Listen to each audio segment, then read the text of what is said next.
ఏడాది డాలర్ విలువ గణనీయంగా పెరుగుతోంది. ప్రపంచంలో డాలర్ భవిష్యత్తు ఉంటుందా, డాలర్ పని అయిపోయింది, ఇలాంటి ఊహాగానాలు చాలా సందర్భాలు వస్తుంటాయి. కానీ 2024 డేటా చూసి ఇప్పటి వరకు డాలర్ చాలా చాలా బలంగా ఉంది, ఇంకా బలపడుతోంది. బలపడుతోందనడానికి కొన్ని గణాంకాలు కూడా ఉదాహరణ. మీకు 6 ప్రపంచంలోని ప్రముఖ కరెన్సీలతో కంపేర్ చేసే యుఎస్ డాలర్ ఇండెక్స్ ప్రకారము ఈ ఏడాదిలో, ఈ క్యాలెండర్ ఇయర్లో 2024లో డాలర్ వాల్యూ ఈ యుఎస్ డాలర్ ఇండెక్స్లో 4% పెరిగింది. యుఎస్ డాలర్ ఇండెక్స్లో 6 కంట్రీస్ కరెన్సీస్తో కంపేర్ చేస్తారు. అది 4% గ్రోత్ ఉంది. అలాగే ప్రపంచంలో ప్రధానమైనటువంటి కరెన్సీలతో పోలిస్తే డాలర్ విలువ పెరిగింది. ఉదాహరణకు యూరోతో పోల్చిన, భారతదేశ రూపాయితో పోల్చిన, చైనా కరెన్సీతో పోల్చినా కూడా డాలర్ విలువ పెరిగింది. మూడో కంపారిజన్ కూడా చెప్తాను.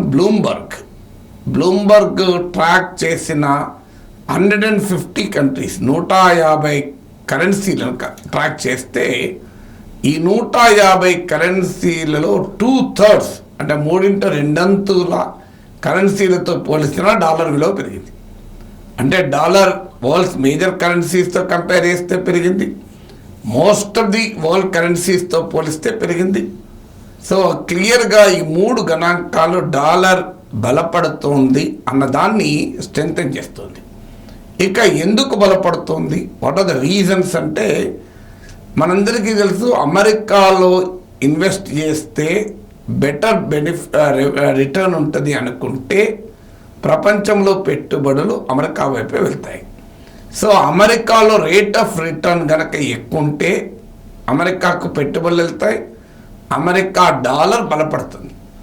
అమెరికాలో ఇలా రేట్ ఆఫ్ రిటర్న్ ఎక్కువ ఉంది, ఎందుకంటే ఇంట్రెస్ట్ రేట్స్ నార్మల్గా అమెరికాలో వడ్డీ రేట్లు తక్కువ ఉంటాయి.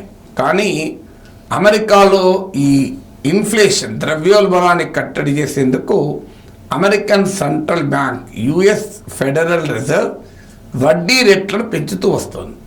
ఇప్పుడు present interest rates 20-year high, 20 ఏళ్లలో అమెరికాలో ఎన్నడూ లేని స్థాయిలో వడ్డీ రేట్లు ఉన్నాయని మింట్ అనే బిజినెస్ డైలీ అంచనా వేసింది.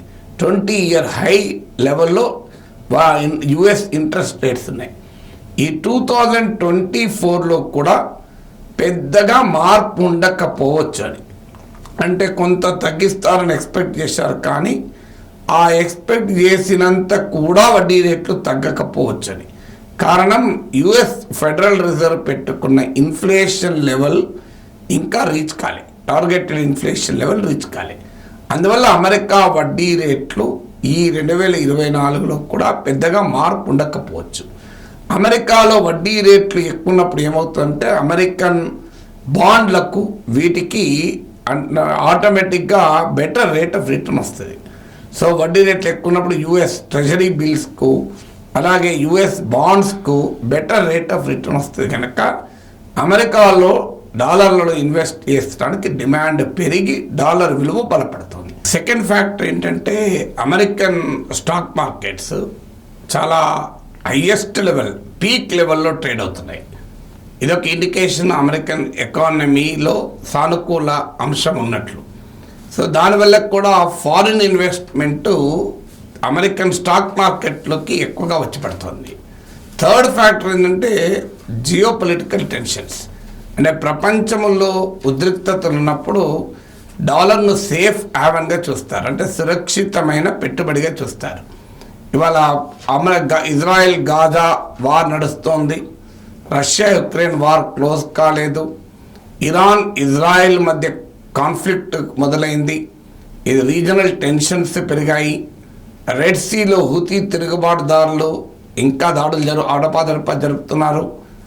ప్రపంచంలో అనేక దేశాల్లో ఎన్నికలు జరుగుతున్నాయి. ఆ దేశాల ఎన్నికల ఫలితాలు ఎలా వస్తాయో తెలియదు. 2024లో అమెరికా, బ్రిటన్, ఇలా అనేక దేశాల్లో ఎన్నికలు జరుగుతున్నాయి. సో వరల్డ్ వైడ్గా పొలిటికల్ అండ్ ఎకనామిక్ అన్సర్టనిటీ, అలాగే సెక్యూరిటీ అన్సర్టనిటీ ఉంది. యుఎస్ చైనా ట్రేడ్ వార్ నడుస్తోంది. ఈ అన్సర్టనిటీస్ ఉన్నప్పుడు ఏంటంటే సురక్షితమైన పెట్టుబడిగా సేఫ్ హ్యావెన్గా డాలర్ను భావిస్తారు. సో ఈ ఫ్యాక్టర్ కూడా డాలర్ బలపడటానికి కారణమవుతుంది. మరి డాలర్ బలపడితే లాభమా నష్టమా అని ఆలోచిస్తే ఎక్స్పోర్ట్ డ్రివెన్ ఎకానమీస్కు లాభం. కానీ మన country totally export driven economy కాదు. మన దేశంలో ఇంపోర్ట్ బిల్ గణనీయంగా పెరుగుతుంది. ఉదాహరణకు మనం 85% ఆఫ్ మన ఆయిల్ రిక్వైర్మెంట్స్ మనం ఇంపోర్ట్ చేసుకుంటాం. మన nearly 1/3 of our import bill crude oil బిల్లే. సో ఆటోమేటిక్గా క్రూడ్ ఆయిల్ ధరలు పెరుగుతాయి. అది ఆటోమేటిక్గా ఎన్నికల తర్వాత పెట్రోల్ డీజిల్ ధరలు పెరిగి అది ట్రాన్స్పోర్ట్ ఫ్యూయల్ కనుక అన్ని రకాల ధరలు పెరగడానికి అవకాశం ఉంటుంది. ఎకానమిస్టులు దీన్ని ఇంపోర్టెడ్ ఇన్ఫ్లేషన్ అంటారు. దిగుమతి చేసుకున్న ద్రవ్యోల్బణం అంటే దేశీయ కారణాలకు కాకుండా అంతర్జాతీయ కారణాల వల్ల ద్రవ్యోల్బణ ఇన్ఫ్లేషన్ పెరిగితే దాన్ని ఇంపోర్టెడ్ ఇన్ఫ్లేషన్ అంటారు. అలాగే రెండవది ఈ అప్పులు. డాలర్ రూపంలో అప్పులు తీసుకున్న వారందరికీ భారం పెరుగుతుంది. డాలర్ డినామినేటెడ్ డెట్ అంటారు.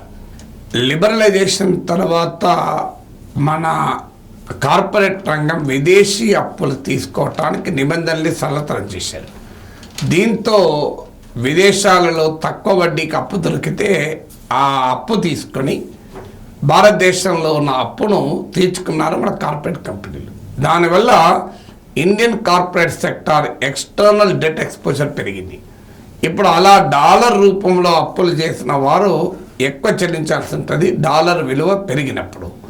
అందువల్ల ఇంపోర్టెడ్ ఇన్ఫ్లేషన్తో పాటు డాలర్ డెట్ సర్వీసింగ్ అనేది కాస్ట్లీగా మారుతుంది. అయితే అదే సమయంలో ఎక్స్పోర్ట్ చేసే వారికి మాత్రం రెవెన్యూ పెరుగుతుంది. ఇప్పుడు ఉదాహరణకు సాఫ్ట్వేర్ రంగం ప్రధానంగా మన దేశంలో ఎక్స్పోర్ట్ ఓరియంటెడ్. అది కూడా అమెరికన్ మార్కెట్కి ఎక్కువగా ఎక్స్పోర్ట్ చేస్తాం. ఎక్స్పోర్ట్స్ సాధారణంగా డాలర్ రూపంలోనే ఉంటాయి. అందువల్ల ఎక్స్పోర్ట్స్ ఇంపోర్ట్స్ డాలర్ రూపంలో ఉంటాయి కనుక ఇంపోర్ట్ చేసే వారికి అధిక భారం అవుతుంది. కానీ ఎక్స్పోర్టర్స్ మాత్రం బెటర్ రెవెన్యూస్ పొందేటువంటి అవకాశం అయితే ఉంటుంది. అయితే భారతదేశం డాలర్ విలువ పెరిగినప్పుడల్లా ఆటోమేటిక్గా డాలర్ విలువ పెరగడం అంటే మన రూపాయి కానీ ఇతర దేశాల కరెన్సీల విలువ తగ్గినప్పుడు భారత reserve bank of India RBI మరి తన రిజర్వ్ నిల్వ ఉన్నటువంటి ఫారిన్ ఎక్స్చేంజ్ను మార్కెట్లో రిలీజ్ చేసి కొంత రూపాయి విలువను నిలబెట్టే ప్రయత్నం చేస్తుంది. ఎందుకంటే మనకు ఇప్పుడు చాలా బెటర్ ఫారిన్ ఎక్స్చేంజ్ రిజర్వ్స్ ఉన్నాయి. $638 బిలియన్ ఉన్నాయి. ఇది నియర్లీ 10 months 1 year ఇంపోర్ట్స్ కూడా మనం మీట్ చేయగలిగేంత ఉంది. ఇప్పుడు డాలర్ విలువ పెరగడం వల్ల లాస్ట్ 3 weeks నుంచి కంటిన్యూస్గా మన ఫారిన్ ఎక్స్చేంజ్ తగ్గుతున్నాయి. But still no cause for worry. ఎందుకంటే భారీగా మన దగ్గర ఫారిన్ ఎక్స్చేంజ్ రిజర్వ్స్ ఇప్పటికీ ఉన్నాయి కనుక. బట్ స్టిల్ డాలర్ బరువెక్కడం, డాలర్ విలువ పెరగడం వరల్డ్లో అనేక దేశాల ఆర్థిక వ్యవస్థలకు బర్డన్గా మాత్రం మారుతుంది.